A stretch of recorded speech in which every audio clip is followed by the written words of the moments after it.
Hello everyone. In this lecture, we are going to discuss about serotonin, its chemical structure, its metabolism, mechanism action of serotonin, and its function, different receptor types of serotonin, and the clinical disorders which are associated with serotonin metabolism.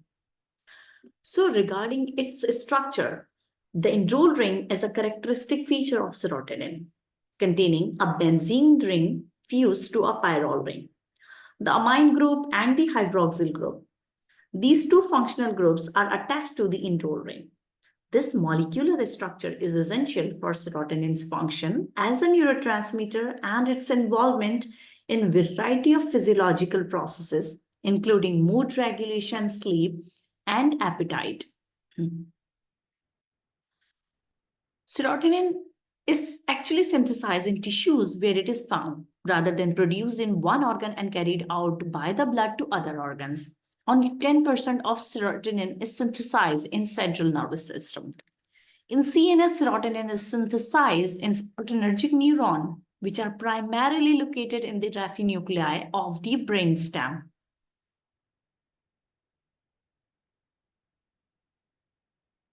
The precursor for serotonin synthesis is the amino acid tryptophan, which is transported to the serotonergic neurons.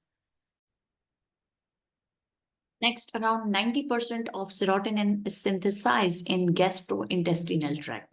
In GI tract, serotonin is predominantly synthesized in enterochromaffin cells, which are located in the lining of the GI mucosa. Similar to the CNS, tryptophan serves as the precursor for serotonin synthesis in enterochromaffin cells. Serotonin, after being synthesized in enterochromaffin cell, is then transported to the blood vessels. The regulation of serotonin. Serotonin is tightly regulated by the factors such as the availability of tryptophan and feedback mechanism. Additionally, the rate of serotonin synthesis can be impacted by the modulation of enzymatic activity and the presence of cofactor, which is involved in these conversion. It's important to note that while the CNS and GI tract, these are the primary sites for serotonin synthesis. And serotonin also function in various peripheral tissues and organs, which are contributing to diverse physiological processes beyond its neurotransmission function and gut modality. So it is a two-step procedure. Synthesis of serotonin is a two-step procedure. In first step, tryptophan is hydroxylated by the action of enzyme tryptophan hydroxylase. This step requires a cofactor that is tetrahydrobiopterin. This tetrahydrobiopterin during this procedure is converted to dihydrobiopterin and then again reconverted to tetrahydrobiopterin with the expense of one reducing equivalent, that is NADPH. This tetrahydrobiopterin then will be utilized in the next cycle. Once 5-hydroxytryptophan is being synthesized, it is now decarboxylated by the action of enzyme L-aromatic amino acid decarboxylase. This enzyme is widely distributed in tissues and therefore catalyze this reaction. So the dietary sources of serotonin are particularly the sources of your essential amino acid tryptophan, which include cereal, peanuts, salmon, fish, egg, pineapple, soya milk, soy sauce, banana, and cheese. Serotonin is also involved in the synthesis of melatonin, which is a key hormone for regulating your sleep-wake cycle. So the biochemical pathway for the synthesis of melatonin from serotonin requires two main enzymes.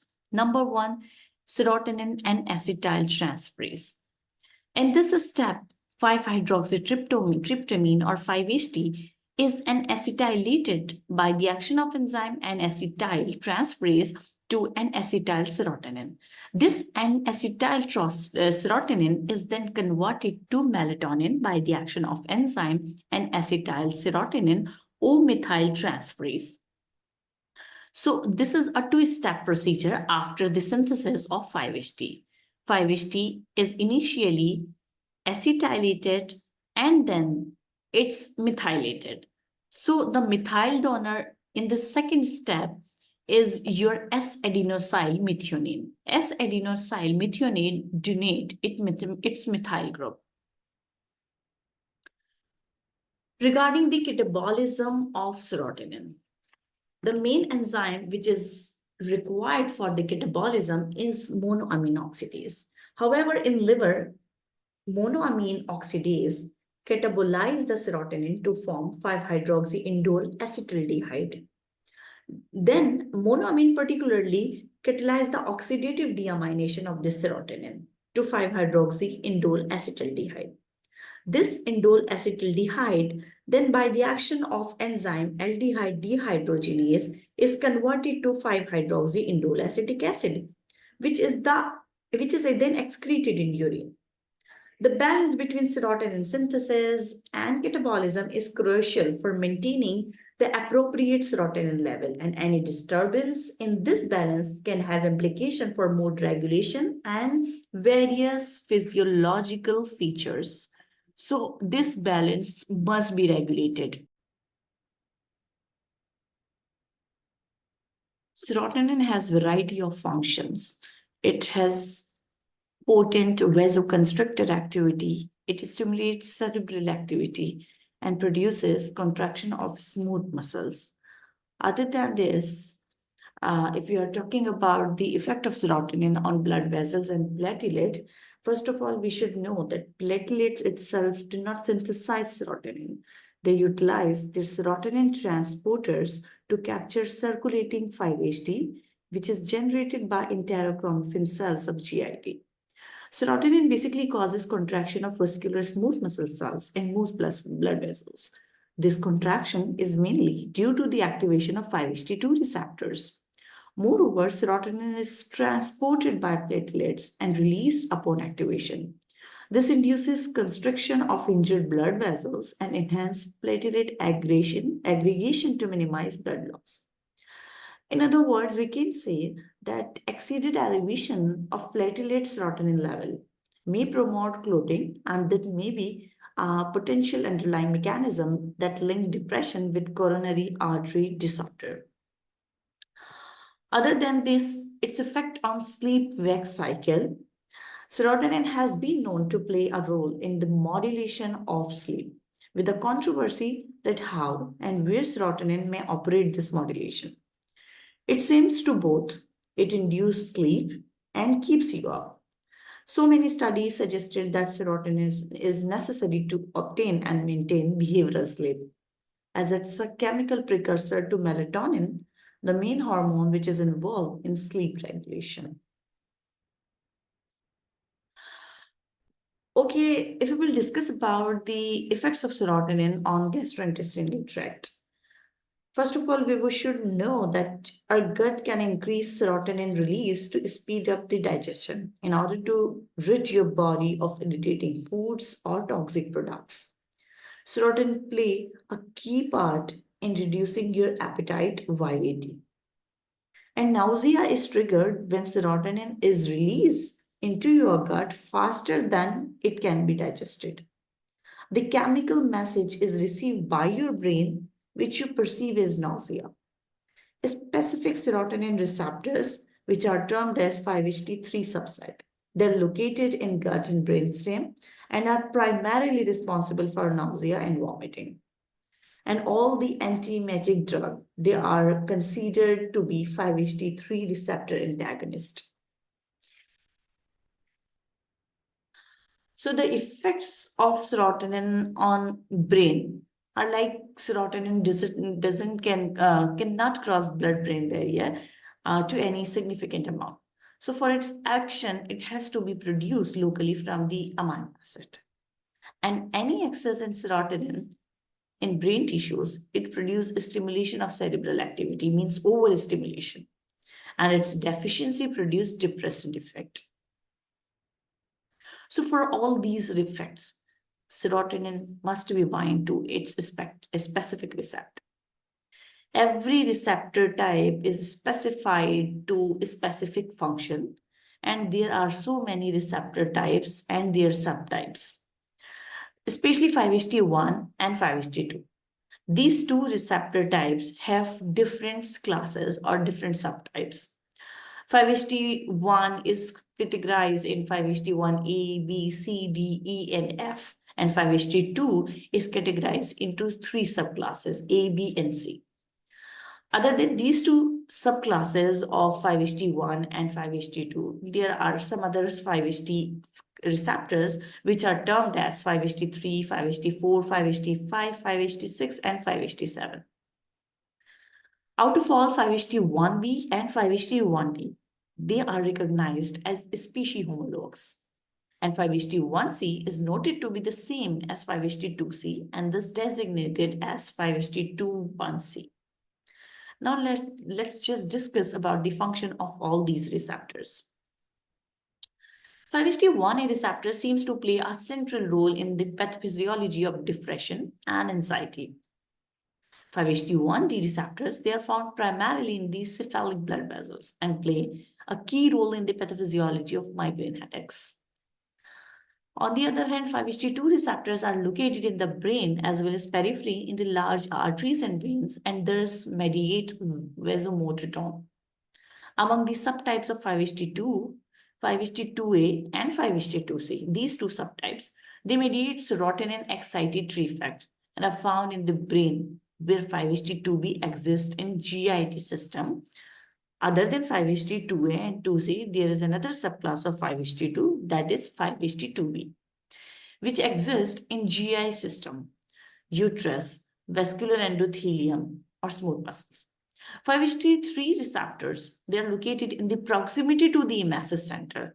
As we have discussed earlier, that in case of emesis, 5-HT3 receptors are involved. So these receptors, they are located in the proximity to the emesis center, and they are involved in the emesis and are targeted by anti-emetic drug, including ondansetron and metoclopramide.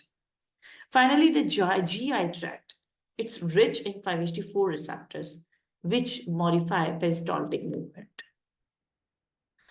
After all these function of serotonin and its receptors, let's just discuss some of the disorders which are associated to serotonin metabolism.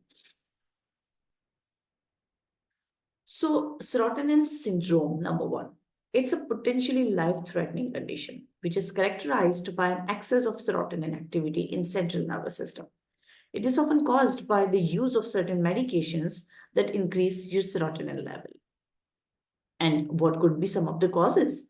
Excessive serotonin level, certain medications that contribute to serotonin syndrome. These are selective serotonin reuptake inhibitors, selective norepinephrine reuptake inhibitors, monoamine oxidase inhibitors, and certain recreational drugs. In this condition, you would feel rapid heart rate, dilated pupil, muscle rigidity, hyperthermia, GIT disturbance, and so many other complications, which are supposed to be its clinical presentations.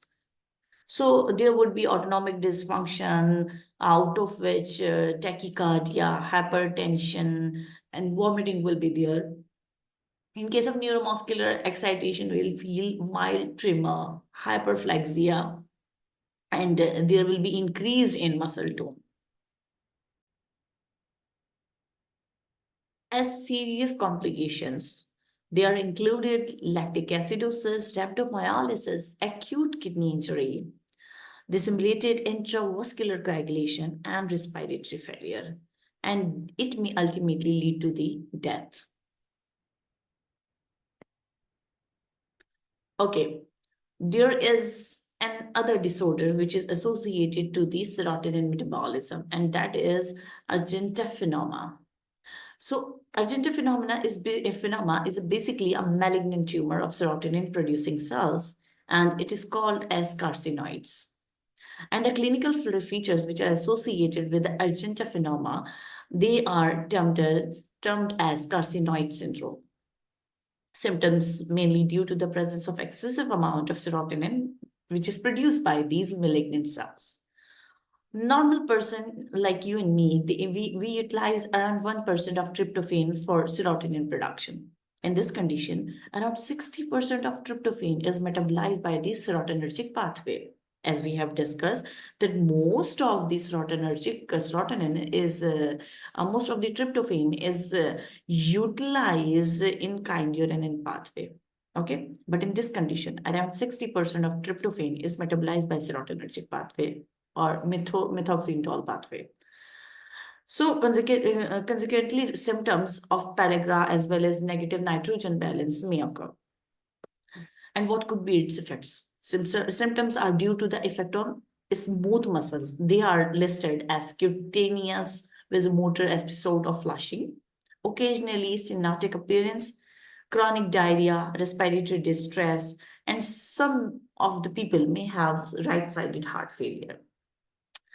In malignant carcinoids, urinary excretion of 5-HIAA means 5-hydroxydole acetic acid. It may rise to as much as 400 milligram per day. Now let's discuss some of the disorder or a very important disorder which is associated with the imbalance in the serotonergic neuron. Okay, so that is depression. Depression is linked to serotonin metabolism through the serotonin hypothesis, which posits that an imbalance in serotonin neurotransmission contribute to the development of depressive-like symptom. The key points of connection include tryptophan availability, tryptophan hydroxylase activity, serotonin transporter, monoamine oxidase activity, receptor sensitivity, and neuroplasticity. While the serotonin hypothesis produces a framework for understanding the association between serotonin metabolism and depression, it's important to recognize that depression is a complex disorder influenced by multiple factors, including genetic, environmental, and neurological elements. The interplay of these elements, it contributes the intricate relationship between serotonin and depression. So, in order to have a balance in serotonin levels, certain factors may contribute. And these are included healthy diet. We should have a healthy diet which contains a healthy amount of tryptophan, especially. We must have an abundant exposure to sunlight in healthy amount. And exercise is one of the most important factor by which we can balance our serotonin level.